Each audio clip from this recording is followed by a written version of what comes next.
নমস্কাৰ আপোনালোকক সকলোকে প্ৰথমতে ইনফৰমেশ্যন এছএমএছ চেনেলটোৰ নতুন ভিডিঅ'টা মাজলৈ স্বাগতম জনাইছোঁ। সো বন্ধুসকল এটা বহুতে ভাল খবৰ অসম চৰকাৰৰ ফালৰ পৰা ওমেন এণ্ড চিলড্ৰেন ডেভেলপমেণ্টৰ বাবে কেইটামান নতুন পোষ্ট মুকলি কৰিছে আৰু ইয়াৰ বাবে অনলাইন এপ্লাই ইতিমধ্যে লৈ থকা হৈছে। সো কোনসকল কেণ্ডিডেটে ইয়াৰ বাবে এপ্লাই কৰিব পাৰিব, এলিজিবিলিটি ক্ৰাইটেৰিয়া আৰু সিলেকশ্যন প্ৰচেছ কেনেকৈ লোৱা হ'ব আপোনালোকক জনাৰ চেষ্টা কৰিম। গতিকে ভিডিঅ'টো প্ৰথমৰ পৰা একেবাৰে শেষলৈকে চাই থাকিব। এইখন হৈছে ইয়াৰ official notification government of Assam directorate of women and children development Assam Ujan Bazar Guwahati আৰু ইয়াতে নটিফিকেশ্যনটো ফেব্ৰুৱাৰী 3 তাৰিখে মুকলি কৰা হৈছে আৰু ইয়াতে কি পোষ্ট মুকলি কৰিছে চাওক। ষ্টেটিষ্টিকেল এছিষ্টেণ্ট টোটেল 33 ভেকেঞ্চি মুকলি কৰিছে আৰু ইয়াতে টেণ্টেটিভলি ৰখা হৈছে ICDS প্ৰজেক্টছৰ বাবে ইয়াতে পোষ্ট মুকলি কৰিছে। এডুকেশ্যনেল কোৱালিফিকেশ্যনটো কি বিচাৰিছে চাওক, গ্ৰেজুৱেশ্যন কৰা হ'ব লাগিব আপুনি, আৰ্টছত হওক নাইবা কমাৰ্চত হওক নাইবা ছায়েন্সত হওক যিকোনো গ্ৰেজুৱেশ্যন কৰা হ'ব পাৰে। কিন্তু আপোনালোকৰ চাওক ইকনমিক্স নাইবা ষ্টেটিষ্টিক্স নাইবা মেথমেটিক্স যিকোনো এটা ছাবজেক্ট থাকিব লাগিব আপুনি গ্ৰেজুৱেশ্যন কৰাতে। আৰু লগতে আপোনালোকৰ ডিপ্ল'মা ইন কম্পিউটাৰ এপ্লিকেশ্যন আপোনালোকৰ কম্পিউটাৰ ডিপ্ল'মা থাকিব লাগিব। ইয়াতে 6 মান্থ নে 1 ইয়াৰে উল্লেখ কৰা নাই, কিন্তু আপোনালোকৰ ইয়াতে ডিপ্ল'মাটো বিচাৰিছে কম্পিউটাৰৰ। ৰিজাৰ্ভেশ্যনো থাকিব চাওক, আনৰিজাৰ্ভ হৈ থাকিব টোটেল 17টা 33ৰ ভিতৰত আৰু ইয়াতে 2টা SCৰ বাবে ৰিজাৰ্ভ থাকিব, ST প্লেন এৰিয়া কেণ্ডিডেটৰ বাবে 3টা ৰিজাৰ্ভ থাকিব, ST হিলছ এৰিয়াৰ বাবে 2টা, OBC MOBCৰ বাবে 9টা ৰিজাৰ্ভ থাকিব আৰু ৰিজাৰ্ভ ফৰ ওমেন 10টা ৰিজাৰ্ভ থাকিব আৰু PWD পাৰ্চন উইথ ডিজেবিলিটিৰ বাবে এটা পোষ্ট ৰিজাৰ্ভ থাকিব। চেলাৰীটো ৰখা হৈছে ইয়াতে 14,000ৰ পৰা 70,000 পাৰ মান্থ, লগতে গ্ৰেড পে ৰখা হৈছে 7,400 প্ৰতিমাহে। এজটো ৰখা হৈছে the candidate should not be less than 20 years and more than 40 years. কৈছে কেণ্ডিডেটে 21 বছৰতকৈ কম হ'ব নালাগিব, কিন্তু 40 বছৰতকৈ বেছি হ'ব নালাগিব। লগতে কৈছে যে গভৰ্ণমেণ্ট নৰ্মছ অনুসৰি ইয়াতে ৰিলেক্সেশ্যন লাভ কৰিব। SC ST কেণ্ডিডেট হ'লে 5 বছৰৰ ৰিলেক্সেশ্যন লাভ কৰিব, অৰ্থাৎ 45 ইয়াৰ্ছলৈকে এপ্লাই কৰিব পাৰিব। OBC MOBC হ'লে 3 বছৰ অৰ্থাৎ 43 ইয়াৰ্ছলৈকে এপ্লাই কৰিব পাৰিব। এক্স ছাৰ্ভিচমেন কেণ্ডিডেট হয় তেন্তে তেখেতে ইয়াতে 2 বছৰ ৰিলেক্সেশ্যন লাভ কৰিব, অৰ্থাৎ 42 ইয়াৰ্ছলৈকে পাৰিব। PWD কেণ্ডিডেট যদি হয় তেন্তে 10 ইয়াৰ্ছৰ ৰিলেক্সেশ্যন অৰ্থাৎ 50 ইয়াৰ্ছলৈকে আপুনি ইয়াতে এপ্লাই কৰিব পাৰিব। আৰু আপোনালোকৰ এজ লিমিটটো যে কেলকুলেট কৰা হ'ব এইটো আপোনালোকৰ মেট্ৰিকৰ ডকুমেণ্ট চাই কেলকুলেশ্যন মানে মিলোৱা হ'ব, বেলেগ ডকুমেণ্ট ইয়াতে নাচাব। HSLC এডমিট কাৰ্ড হ'ব পাৰে নাইবা আপোনালোকৰ HSLC পাছ চাৰ্টিফিকেট হ'ব পাৰে, মুঠতে আপোনালোকৰ HSLC ডকুমেণ্ট চাই ইয়াতে মিলাব। ইয়াৰ will be no application fees for all the categories of the candidate. ইয়াতে এটা ভাল কথা যে আপোনালোকে এপ্লাই কৰোঁতে কোনো ধৰণৰ এপ্লিকেশ্যন ফিজ দিব নালাগে। Candidate are not required to pay application fees for submission of their online applications.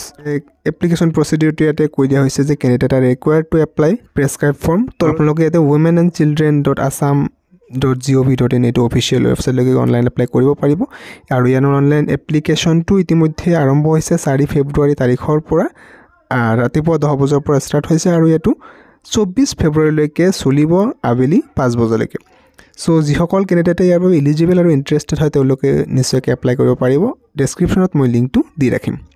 চ' ইয়াতে আপোনালোকে কৈছে before applying online candidate are advise to carefully go through the instruction. আপোনালোকে প্ৰথমতে ইনষ্ট্ৰাকশ্যনসমূহ পঢ়ি ল'ব, ক'ত কি ডকুমেণ্ট আপলোড কৰিব কৈছে। আপোনালোকৰ ইয়াতে পাছপৰ্ট চাইজ ফটো বিচাৰিছে, স্কেন ছিগনেচাৰ লাগিব, এজ প্ৰুফ চাৰ্টিফিকেট লাগিব, এডুকেশ্যনেল কোৱালিফিকেশ্যন চাৰ্টিফিকেটসমূহ লাগিব এজ মেনশ্যন ইন দ্য এডভাৰ্টিজমেণ্ট, অৰ্থাৎ আপোনালোকে গ্ৰেজুৱেশ্যন কৰা হ'ব লাগিব।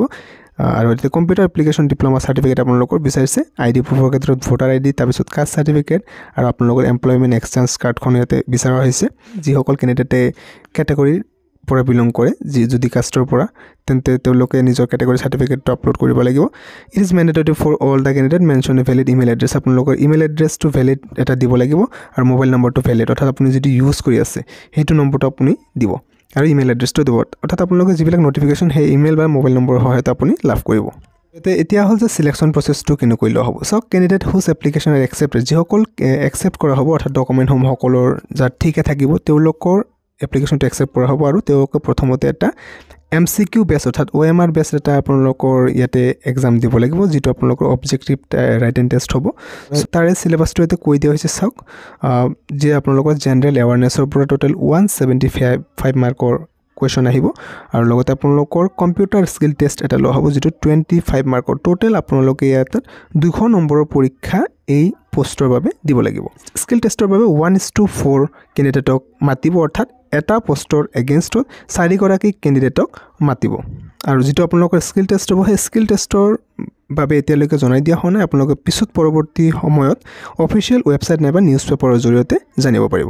নেক্সট চাওক আপোনালোকৰ verification of original documents. The candidate must attend the verification process. Candidate will have to bring their original testimonials for the verification along with the set of all self-attested photocopies of testimonials. Original documents are to be produced by the candidate as per the time that venue will be notified later on. যদি আপুনি ইয়াতে written test অর্থাৎ objective type যেটো test হ'ব তাতে qualify কৰে আপোনাৰ final selection হ'ব ইয়াতে ভেৰিফিকেশন হ'ব আৰু ডকুমেন্ট ভেৰিফিকেশনৰ বাবে প্লেসটো আপোনাক পৰৱৰ্তী সময়ত জনাই দিয়া হ'ব আৰু লগতে আপোনালোকে যিবিলাক ডকুমেন্ট সকলো সেলফ এটেষ্ট কৰি আৰু অৰিজিনাল কপি সমূহ আপোনালোকে লৈ যাব লাগিব সো ইয়াৰ বাবে অনলাইন এপ্লিকেশনটো ইতিমধ্যে চলি আছে আৰু আপোনালোকৰ এটো থাকিব 24 ফেব্ৰুৱাৰীলৈকে গতিকে যিসকল ক্যান্ডিডেট ইয়াৰ বাবে এলিজিবল আৰু যদি ইন্টাৰেষ্টেড হয় নিশ্চয়কৈ এপ্লাই কৰিব অনলাইন এপ্লিকেশন কৰাৰ লিংকটো এই ভিডিও ডেসক্ৰিপচনত আপোনালোকে লাভ কৰিব সো আজিৰ ভিডিওটো ইমানে আছিল আপোনালোকক এটা ইনফৰমেশন শেয়াৰ কৰাৰ চেষ্টা কৰিলো যদি ভিডিওটো ভাল পাইছে নিশ্চয়কৈ লাইক এটা কৰি দিব চেনেলটো যদি প্ৰথমবাৰ আহিছে সাবস্ক্ৰাইব কৰি কাষত থকা বেল আইকনটো প্ৰেছ কৰি ৰাখিব